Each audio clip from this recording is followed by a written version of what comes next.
Hello everyone, I am Arigan from Government Omduran Medical College, second year. I studied Spiro in 22 to 23 batch. I cracked the NEET in 23. I want to thank MD sir for taking caring of us, motivating us and guiding us, and Spiro faculties too.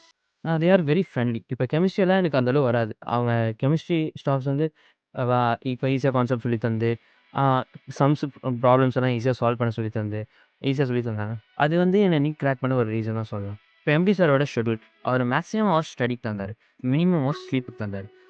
அதுக்கப்புறம் அதுவும் ஒரு ரீசனாக சொல்லலாம். அப்புறம் ஒரு bunch of assignments and daily assignments கொடுப்பாரு. அதை நான் டெய்லி சால்வ் பண்ணிக்கிட்டே இருப்பேன். அதுவும் ஒரு ரீசனாக சொல்லலாம். அப்புறம் டெய்லி டெஸ்ட் எப்பயுமே இருக்கும். வீக் சண்டேல மட்டும் இருக்காது, டெய்லியும் இருக்கும். அது சால்வ் பண்ணிக்கிட்டே இருக்கும்போது ஒரு மோட்டிவேஷன் கிடைக்கும். ஒரு இம்ப்ரூவ்மெண்ட் நம்மளுக்கே தெரியும் டெய்லி சால்வ் பண்ணும்போது. அப்புறம் பார்த்தீங்கன்னா, எம்டி சார் வந்து இண்டிவிஜுவலாக கேர் எடுத்து பார்த்துப்பாரு ஒருத்தரையும். இவன் எவ்வளோ படிப்பான், இவன் எவ்வளோ இம்ப்ரூவ் பண்ணலாம், இவனை எவ்வளோ மோட்டிவேட் பண்ணி இவனை எவ்வளோ கொண்டு வரலாம் அப்படின்னு அவருக்கு ஒருத்தரும் அண்டர்ஸ்டாண்ட் பண்ணி அவர் ஈஸியாக பண்ணலாம். அதுக்கப்புறம் ப்ளேயிங் ஹவர்ஸ் வந்து 1 ஹவர் இருக்கும். அப்புறம் வீக் டேஸில் மூவிஸ் இருக்கும்.